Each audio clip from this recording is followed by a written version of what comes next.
Ya baik, kali ini kita akan mempresentasikan ya, materi graf pada matematika diskrit. Ini sekilas dari materi graf ya, kita akan jabarkan.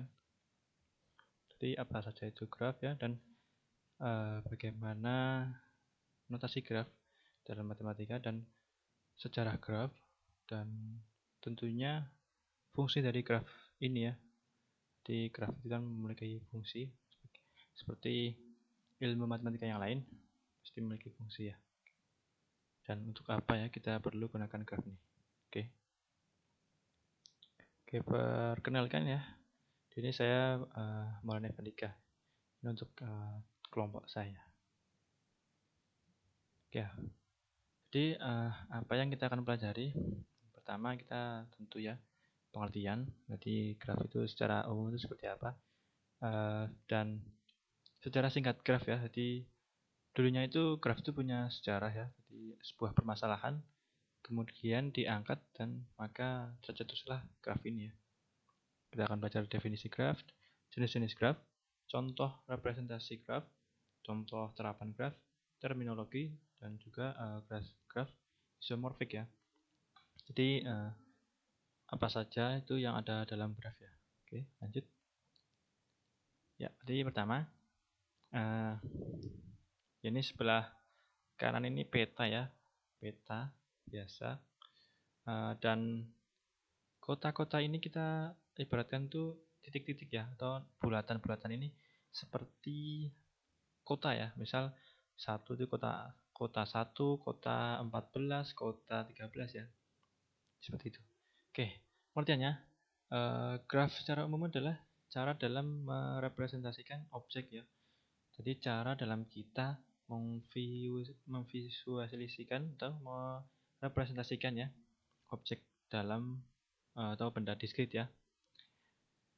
Nah, kita representasikan itu dalam bentuk hubungan ya, antar objek tersebut ya. Jadi antar hubungan.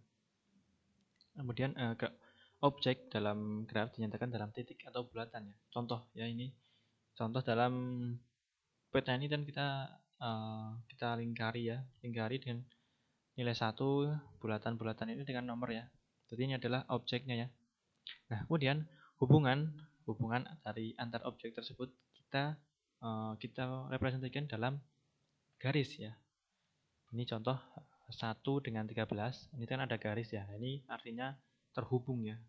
Oke. Ya seperti contoh di gambar ya, sebelah kanan ini. Ini adalah contoh graf kita peta yang kita representasikan dalam graf ya. Nah, untuk apa graf ini? Nah, dengan graf kita bisa mencoba untuk kita mengevaluasi atau mencari rute tercepat.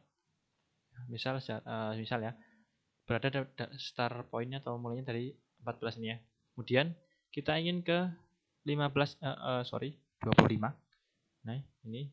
Nah, bagaimana atau jalan tercepat yang akan kita lalui? Nah, dengan graf kita bisa untuk mencoba atau mencari ya rute tercepat tersebut ya, dengan membandingkan kemungkinan rute yang ada ya. Jadi banyak rute kita bandingkan, kemudian kita simpulkan beberapa rute atau mungkin hanya ada satu rute yang tercepat untuk mencapai tujuan tersebut ya. Mengetahui kemungkinan rute yang akan dilalui ya, dan lain sebagainya ya. Oke, contoh lain dari graf ya. Ini yang sebelah kiri itu adalah contoh sederhana. Ini kayak semisal ya tadi seperti gambar, cuma ini lebih sederhana ya. Bulatan-bulatan kecil kita hubungkan ya. Seperti jaring ya, kalau mungkin teman-teman suka pernah lihat jaring itu kan kayak saling terhubung gitu ya. Nah, kemudian yang sebelah kanan adalah bidang matematika ya. Jadi satu bidang itu terikat dengan bidang lain ya. Nah, atau saling ketergantungan atau keterhubungan ya. Seperti linear algebra ya, algebra ke arah metrik, kemudian vektor ya, kemudian kombinatorik ke arah graf teori, algoritma ya, dan sebagainya, saling terikat ya. Ini contoh dalam bidang matematika ya. Dan bidang lain juga bisa ya, misal kimia dan ilmu komputer dan sebagainya ya. Oke. Nah, pertanyaan, apakah ini graf, teman-teman? Jawabannya adalah ya, ini graf. Kenapa graf?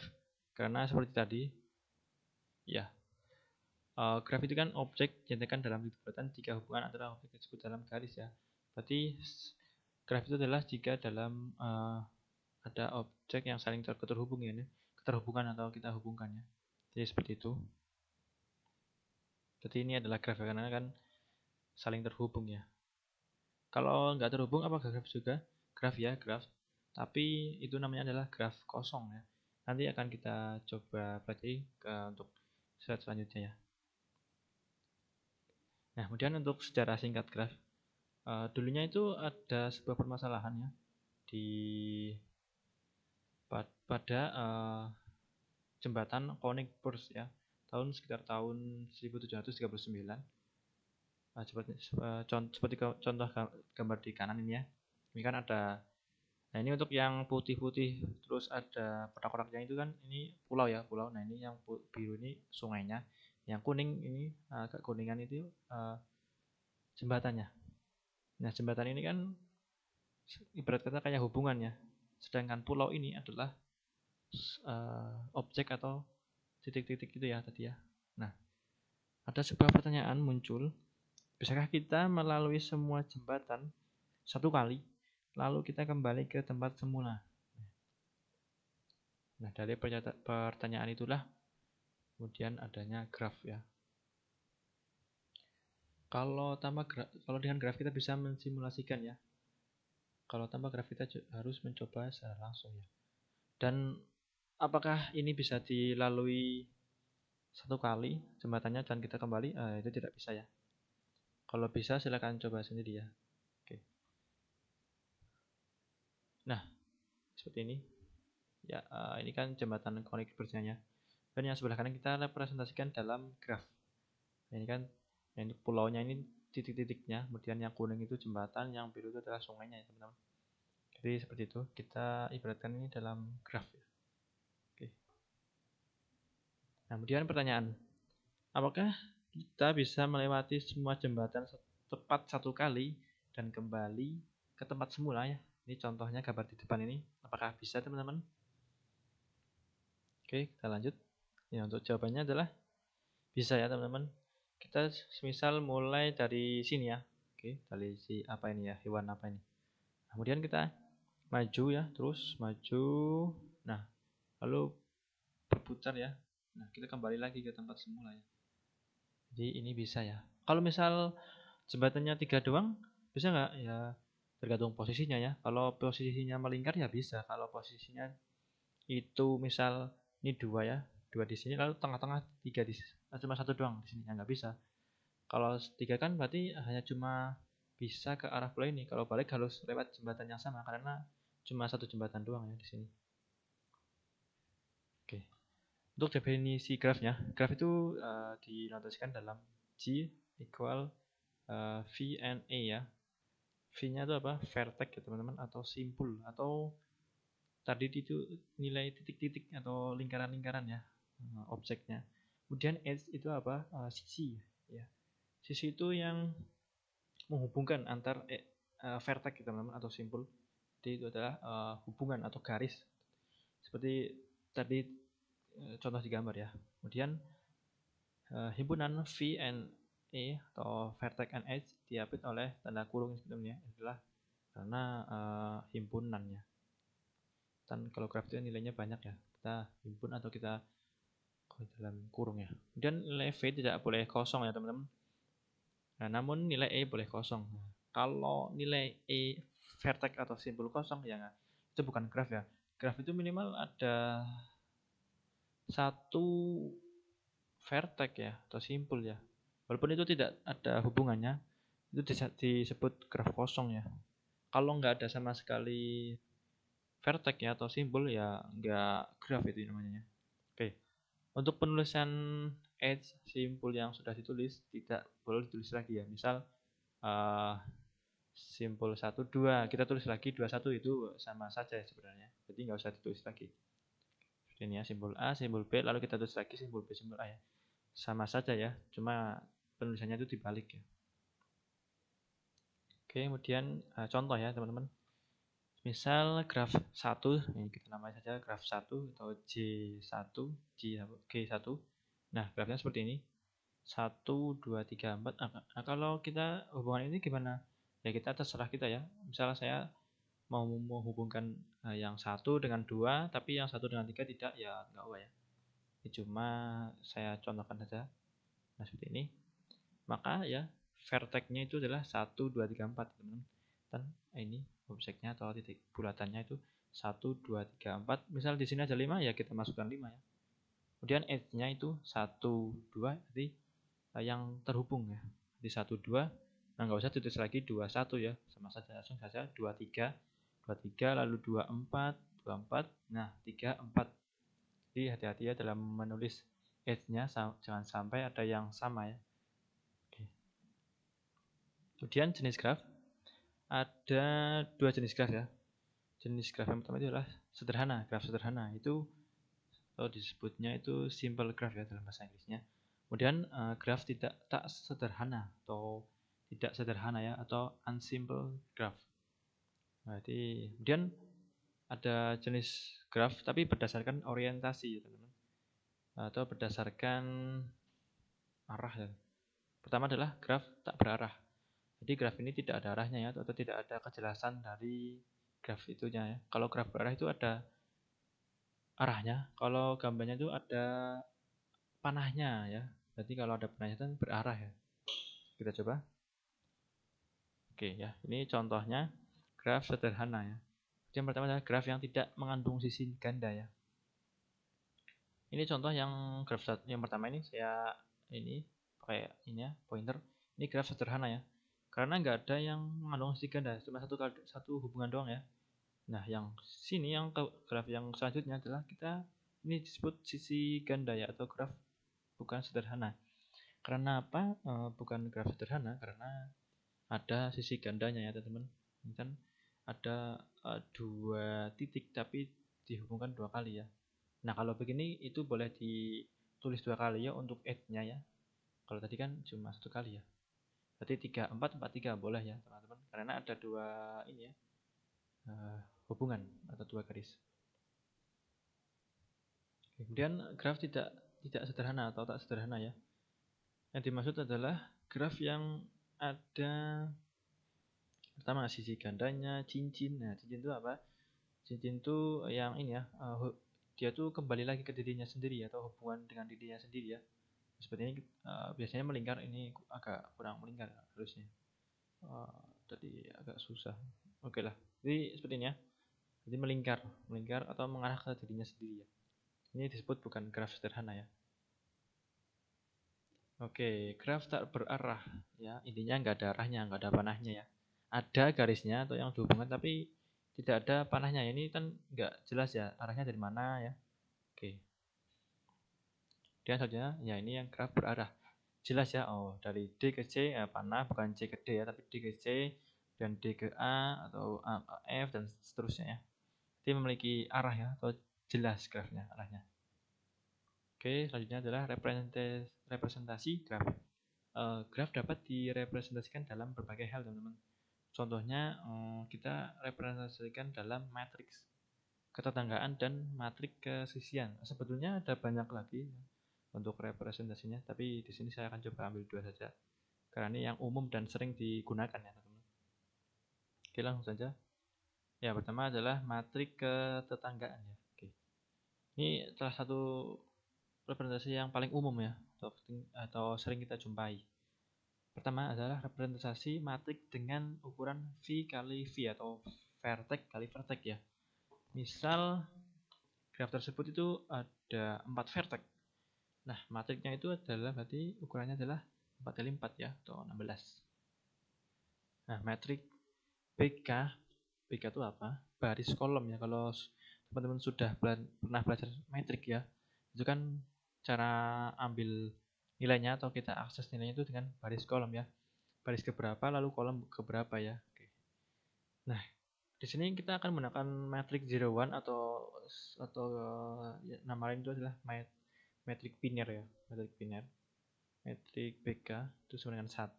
Kita tetapkan nilainya 1 jika simpul B dengan K bertetanggaan atau terhubung. Oke, jika tidak itu MBK-nya itu sama 0. Oke, langsung saja ke contoh. Ya, ini seperti ini ya. Metriknya itu berbentuk seperti ini ya, kayak apa ya, layang-layang ya mungkin. Nah, kayak begini. Nah, baris kolom ya. Ini baris yang sebelah kiri, lalu yang atas itu kolom, teman-teman. Nah, baris ke 1 nilai 1 berarti itu ke vertex 1. Oke, vertex 1. Nah, kemudian vertex 1 lagi. Nah, ini berarti dia apakah cincin ya? Apakah ada cincinnya? Tidak ya. Berarti kita kasih 0. Kemudian 1 ke 2. 1 ke 2 ya, teman-teman. 1 2 berarti simpul 1 ke simpul 2 atau vertex 1 ke vertex 2. Apakah terhubung? Ini terhubung ya, ada garisnya. Nah, kita kasih nilai 1. Nah, kalau enggak ya 0 ya. Ini 1 4 enggak bisa ya, enggak ada. Kan enggak ada garisnya ya, ini 1 ke 4. Berarti ini kita kasih 0 ya. Seperti itu ya. Mudah sih ya. Selanjutnya ini yang agak susah kalau matrik bersisian ya. Kalau matrik bersisian itu representasi matrik dengan ukuran V kali E atau vertex kali edge atau simbol kali sisi. Yang EE itu tuh sisinya ya teman-teman, atau garis atau hubungannya ya. Ini kan ada berapa hubungannya. Ini ada yang cincin juga, yang simbol 4 atau vertex 4 ini ada cincinnya, ada melingkar sendiri. Nah, ini maksudnya apa? Garis atau sisi atau edge yang berawal dari simbol tersebut ya. Misal contoh ya. Nih, untuk simbol 1 ini dengan edge 1. Ini edge 1. Nah, apakah edge 1 ini berawal dari simbol 1 startnya? Iya ya. Kan kita hubungkan ke 2 ya. Sama juga yang E2 atau edge 2, kemudian edge 4. Nah, apakah edge 3 itu iya juga? Enggak ya? Enggak. Kenapa enggak? Karena dia berawal dari yang lain ya, bukan dari simbol 1 ya. Ini kan dari 2 ya. Dari ini. Nah, kalau yang berawal dari simbol 1 itu berarti cuma yes, edge 1, edge 2, edge 4 ya. Itu seperti ini. Oke, itu yang berawal dari simbol tersebut ya, atau vertex tersebut. Misalnya ya, 4 edge 1 ya, nggak bisa ya ini ya. Nggak ada jalurnya ya, atau ini edge itu kan bukan berawal dari simbol 4 ya. Itu seperti itu. Kalau disebutnya itu bersisian. Agak susah kalau yang namanya bersisian itu mesti apa ya. Intinya seperti itu ya. Ya, adalah melewatinya ya. Atau berawal dari situ. Oke. Kemudian yang selanjutnya adalah terapan graf. Nah, ini kita itu menggunakan graf ya dalam kehidupan nyata ya, atau implementasi graf dalam kehidupan nyata ya teman-teman. Contohnya seperti apa? Yang pertama adalah pengujian program. Kemudian ekosistem alam itu kayak hubungannya. Kemudian senyawa kimia ya. Nah, sebetulnya juga ada banyak yang lain lagi ya. Tapi kita akan coba ambil 3 saja yang mudah ya. Oke, lanjut. Yang pertama adalah pengujian program. Ini menggambarkan bagaimana proses alur program ya teman-teman. Ya, ini seperti ini. Saya akan coba tulis langkah-langkahnya ini ya. Kalau mungkin teman-teman yang jurusan IT ya, atau jurusan informatika ya, sistem informasi dan sebagainya, berarti pasti tidak asing ya kalau yang seperti ini ya. Ini statement-statement ya, dan kondisi-kondisi. Nah, kita bisa jabarkan dalam beberapa poin-poin ya. Nah, misal nilai 1 ya, atau simbol 1 ini pada readx. Ini perintah readx ya di sini. Ini nomor 1, kemudian yang while ini yang nomor 2. Nomor 2, tapi dia di dalamnya ada kayak seperti program lagi ya teman-teman. Berarti kita pakai segitiga ini. Ini kondisi ya. Berarti pertama 2. Ini X-nya tuh dari sampai 99 ya. Jadi seperti ini terus, berarti kita bisa mensimulasikan atau memvisualisasikan ya cara kerja dari programnya, dari program tersebut ya, itu seperti ini. Oke. Kita tahu ya alur dari cara kerja programnya ya teman-teman. Oke, lanjut. Kemudian adalah ekosistem alam ya. Jadi seperti ini kita kayak menggambarkan hubungan gitu ya. Uh, ayam itu dimakan elang ya. Ayam dimakan ular, ayam makan ayam dimakan ular ya. Jangkrik ya, kalau nggak salah ini jangkrik ya. Apa bukan ya? Ini jangkrik dimakan ayam, kemudian ini ulat ya, ulat dimakan ayam juga. Seperti ini ya, ini padi atau apa ya? Ya padi dimakan tikus, dimakan belalang. Oh belalang ya, bukan jangkrik ya, belalang. Sorry. Oh ini ya. Kemudian katak ya, katak dimakan ular, katak dimakan apa ini? Elang ya dan sebagainya. Kita menghubungkan ya, atau penghubungan itu ya. Seperti itu. Yang kemudian senyawa kimia ya. Mungkin anak yang IPS ya mungkin sudah paham senyawa-senyawa kimia atau zat-zat itu ya. Saya juga nggak terlalu paham sebenarnya. Ya lanjutlah. Intinya cuma hubungan begitu ya. Ini kan apa ya, C karbon kalau salah ya. C apa ya? Saya juga nggak tahu. Itu hidrogen atau bukan ya? Ya seperti kayak seperti ini ya, kayak hubungan-hubungan zat-zat gitu ya. Oke. Ya, kemudian terminologi atau istilah ya. Istilah-istilah dalam graf ya teman-teman. Apa seperti contohnya itu seperti simpul, sisi ya, ketetanggaan, simpul terpencil, graf kosong ya, cincin atau loop ya. Itu apa ya maknanya itu. Yang pertama adalah simpul dan sisi ya. Simpul itu titik ya atau pusatnya, kemudian sisi itu garis atau hubungannya. Mudahnya seperti itu. Seperti itu. Oke. Kemudian ketetanggaan atau bertetangga ya. Kalau mungkin teman-teman gambarnya seperti itu, bertetangga atau berdekatan ya. Tapi di sini masjidnya itu terhubung gitu ya. Ada hubungannya, itu disebut ketetanggaan ya. Kalau nggak ada garisnya atau nggak ada hubungannya, apakah ketetanggaan? Ya bukan ya. Oke lanjut.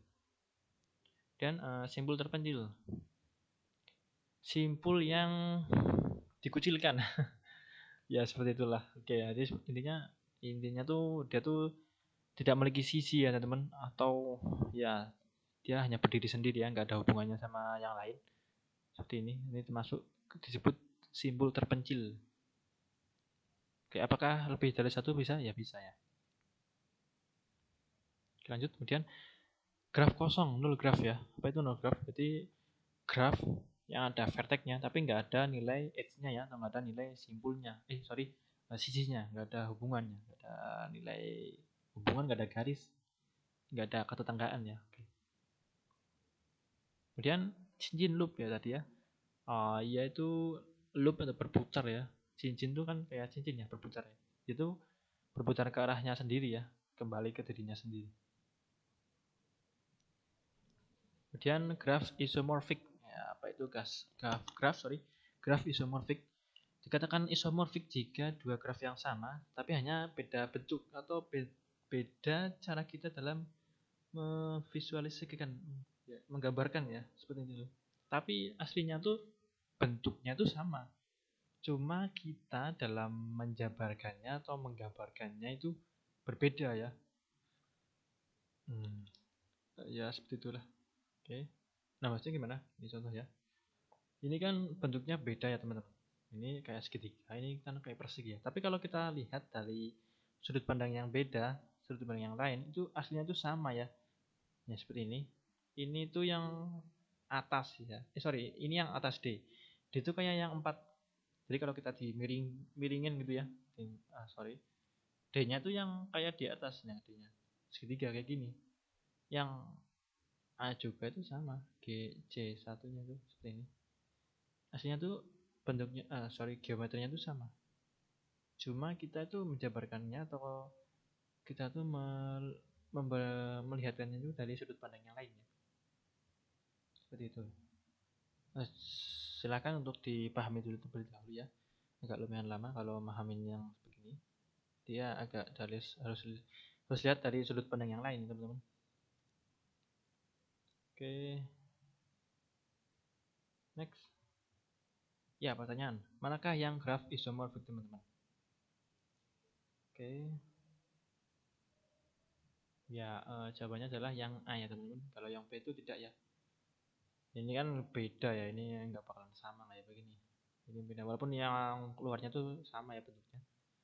Ini yang paling gampang ya. Ini kan gampang bentuknya sama, cuma nama dari simbolnya itu berbeda ya, atau vertexnya itu berbeda. Ini kan A, B, C, ini kan P, S, R, Q ya. Oke. Oke, sudah selesai ya teman-teman.